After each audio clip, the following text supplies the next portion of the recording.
When you become unattainable, the psychology, Carl Jung. In the past, you responded to every single call, replied to each and every message, and explained your every action, thinking that this made you kind, trustworthy, and beloved. However, all it truly did was make you easily accessible. In the contemporary world, being accessible often translates to being disposable. Allow me to share with you a profound insight that Carl Jung grasped long before society was prepared to acknowledge it. The more visible you are, the less you are appreciated. And the instant you become unreachable, the world doesn't abandon you, it begins to pursue you. This is precisely what unfolds when you cease chasing after others, stop justifying your actions, and prevent the world from disrupting your tranquility. This is the psychology behind becoming untouchable. Let us delve into this concept. The deception you've been fed. Since your formative years, you've been encouraged to be open, available, and amiable, to be the person others can rely upon. Yet, you were never enlightened about the underlying truth. Availability is akin to a currency. The more you distribute it, the lesser its value becomes. Each time you react to someone who doesn't respect you, every occasion you clarify your stance to someone who has already formed their opinion, every instance you yield to make another feel at ease, you gradually diminish. You lose your distinctiveness. You fade into the background of someone else's narrative. Jung referred to this phenomenon as the persona, the facade we adopt to blend into life's drama. Many individuals find themselves wearing a metaphorical mask, adopting a persona that aligns with the expectations of those around them. Over time, they may lose sight of their true selves and what they genuinely need. But what occurs when you decide to remove that mask? When you become less accessible, it often leads to confusion, discomfort, and curiosity among others. This is because, when you stop offering yourself so readily, people begin to question what they might be missing out on. In essence, being unavailable can translate to a form of power. Let's change the perspective a bit. What if you were to stop responding to every notification and every request for your attention? What if you ceased to engage in the dynamics that have been established? In doing so, you transition from being someone who reacts emotionally to someone who is psychologically elusive. This shift can be quite unsettling for those who previously held influence over you. Carl Jung, the renowned psychologist, noted an important principle. What you resist tends to persist, but when you withdraw from a situation, it loses its grip on you. By choosing not to react, you allow others to show their true colors. When you refrain from providing explanations, they may project their own feelings onto you. And when you stop pursuing them, they often begin to seek you out instead. This is the moment when a significant transformation occurs. You are no longer participating in their game. You have reclaimed your own space and control.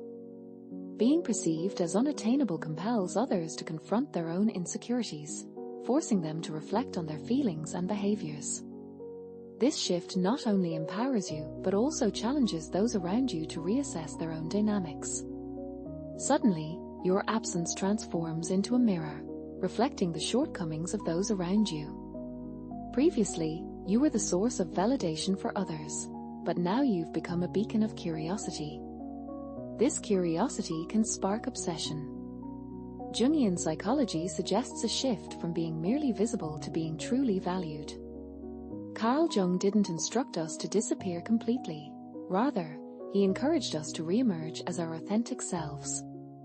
When you become less accessible, it's not about erecting barriers. It's about taking back control of your emotional space. After all, you are not obligated to provide instant access to anyone. You don't need to explain yourself or offer a diluted version of your soul just to make others comfortable with your depth. Interestingly, the moment you stop trying to justify yourself, you become more magnetic. Jung believed that mystery was not a weakness but a powerful force. People are often drawn to what they cannot fully understand. The less you reveal, the more they want to discover. Every unanswered message sends a powerful message in itself. Every quiet pause you choose to keep is like drawing a clear line around your personal space. Each moment you make others wait functions as a gentle training ground in patience, for them and for you. Refusing to be constantly available is not an act of cruelty, it is an act of curation. Think of your presence as an exclusive exhibition. Your time and energy are invitation only, and not everyone earns a ticket. Swiss psychologist Carl Jung once noted that we all wear a persona, a public mask we show the world. This mask is useful, even necessary, but it becomes risky when we mistake it for our deepest identity. A costume is not a core. If we forget that difference, we start living for the costume's applause and drift away from the soul underneath. When you decide to be a bit out of reach, something remarkable unfolds. You gather back the energy you once scattered chasing approval and monitoring opinions. Surprisingly, you discover you don't really miss being seen everywhere. You miss being sincere with yourself. Instead of acting like a mirror that simply reflects other people's expectations, you become a window that lets your own truth shine through. Jung summed it up perfectly. The privilege of a lifetime is to become who you truly are. Setting healthy limits, what might look like unreachability, becomes the sacred fence that guards that authentic version of you. It's the you that doesn't put on a performance, doesn't over-explain, and refuses to water down its message just to sidestep possible offense. Once you taste that kind of inner freedom, it's hard to imagine surrendering it again. You suddenly grasp that constant visibility may gather attention, but intentional scarcity creates genuine worth. Picture a rare gemstone. Its value comes not from being plastered everywhere, but from being hard to find. The same principle applies to your presence. Real value is earned quietly, through select appearances, thoughtful actions, and a commitment to the self that lives behind the mask. Value is not something that seeks attention or shouts for recognition. It simply exists in its own right. It remains steadfast, untouched, and leaves a lasting impression. But what is the price of being perpetually available? Let's be candid about this. What has this incessant connectivity truly brought into your life? Has it granted you tranquility, or has it led to greater fatigue? You may receive accolades for always being there for others, but who is there to support you in return? Making yourself accessible to everyone can quickly lead to losing sight of your own identity.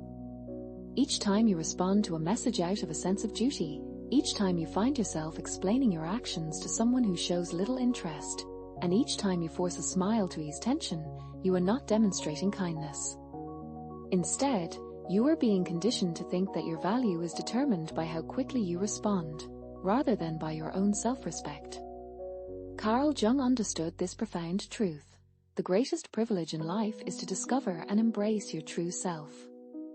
And that authentic self does not need to be on call around the clock. By becoming less available, you cultivate a sense of purpose in how you spend your time, you become discerning about where you invest your energy, and you are selective about who has access to you. This approach is not an act of selfishness, rather, it is the purest form of self-respect. When you make yourself perpetually available, you inadvertently teach others to see you as a resource rather than as a person with feelings and needs.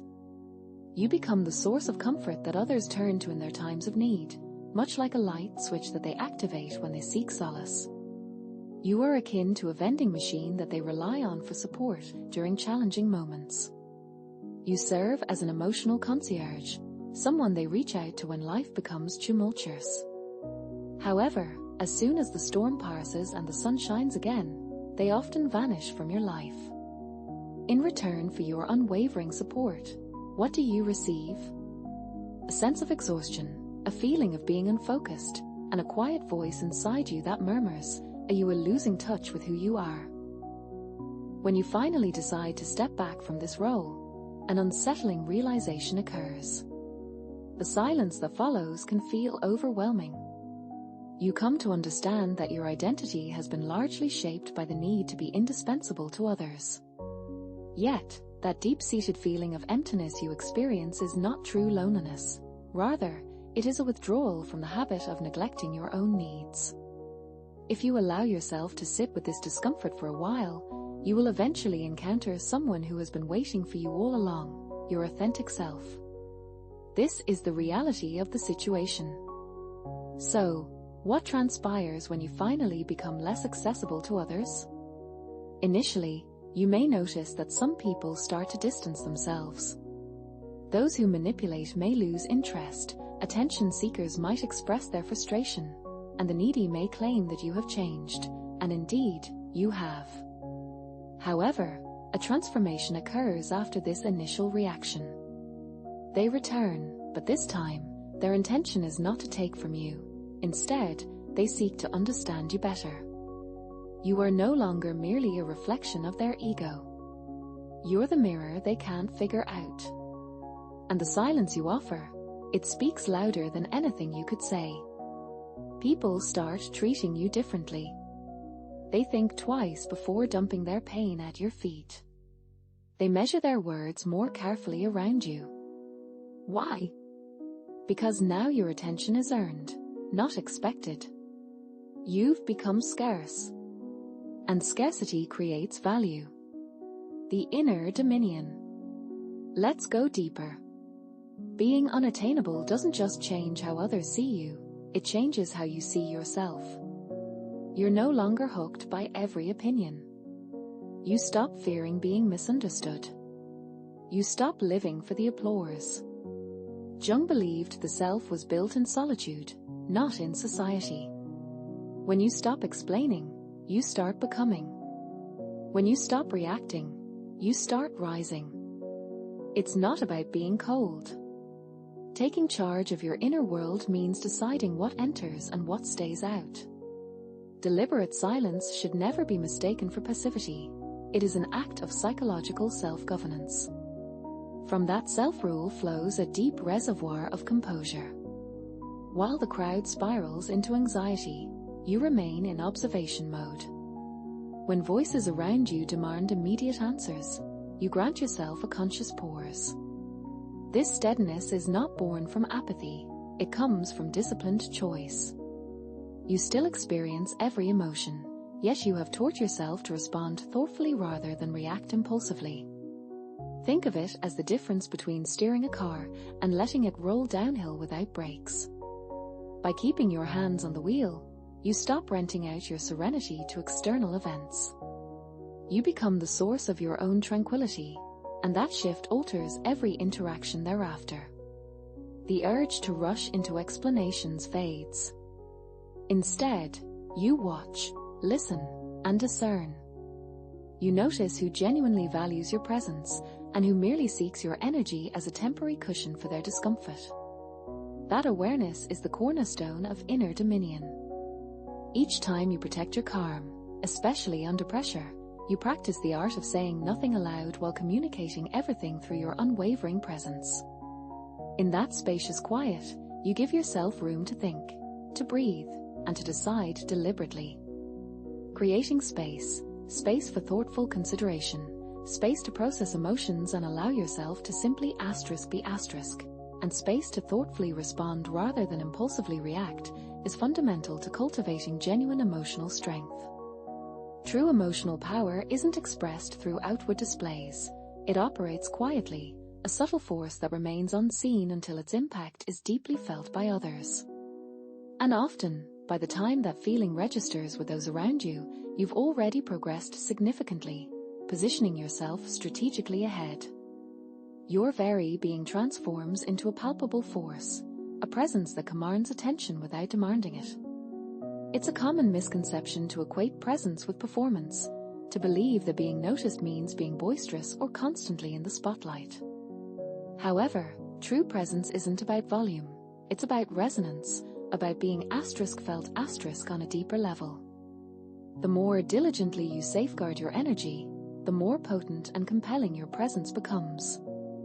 Imagine entering a room and observing the reactions, a sense of quiet curiosity, a subtle shift in the atmosphere. People are intrigued, but they can't quite decipher your thoughts, you maintain an inner reserve. You choose your words carefully, speaking less frequently, but when you do speak, your words carry weight and draw focused attention. This shift occurs because you've ceased the relentless pursuit of external validation, recognizing and embracing your own inherent worth and completeness. This concept aligns closely with what a figure like Jung might describe as integration, the harmonious unification of all aspects of your inner self. It's the pivotal moment when the yearning for wholeness dissolves because you've already realized that you are whole. At that point, your presence becomes a silent, yet powerful, declaration of self-assuredness. It's a state where the need to constantly prove your existence simply vanishes. You naturally radiate stability, acting as an anchor for those around you, providing a sense of groundedness without conscious effort. Those who are themselves unstable might perceive this stability as a challenge, a point of friction. Conversely, those with wisdom and discernment will instinctively recognize it as a source of safety and reassurance, a quiet haven in a sometimes chaotic world. Think of a sturdy oak tree in a storm. It doesn't fight the wind, it simply providing shelter and strength to those nearby. Those who have no genuine desire to connect with you will simply fade away. You transition from being a mere background figure in someone else's narrative to becoming the central point around which your own life revolves. Instead of merely reacting to the events around you, you take charge and actively shape your own experiences. When you take action, it is with intention and clarity. When you choose to pause, it resonates like a powerful thunderclap. Your presence now carries significance, not because you demand attention, but because you have cultivated it through your actions and choices. This isn't merely about having charisma, it's about possessing true character. It's your moment to shine. You were not created to be a mere afterthought for others. You were not intended to be available at a moment's notice. Instead, you were meant to be experienced on a deeper level, not easily accessible. The world does not require more individuals who respond to every single message. It needs those who are in tune with their own needs and desires. Therefore, the next time someone attempts to drag you back into their chaotic drama, resist the urge to explain yourself, defend your position, or put on a show. Simply choose to remain silent. Be still. Be sovereign. Because the moment you become unattainable, you become undeniable. Share this video with others who always make themselves available. And don't forget to subscribe to Echoes of Wisdom, because this isn't just a video, it's a movement. A movement of those who are done being reachable to the world and finally ready to belong to themselves. And if that feels hard, good. It means you're finally starting to let go of who the world taught you to be and beginning to return to who you really are. Because becoming unattainable isn't about rejection. It's about reclamation. Reclaiming your peace, reclaiming your time, reclaiming your value. Not through noise, but through presence. So, next time the urge to explain yourself arises, pause and ask, who am I trying to convince? Them or me? Let the silence answer for you. Because your stillness is now your signature. And that signature says one thing loud and clear: I am no longer up for auction.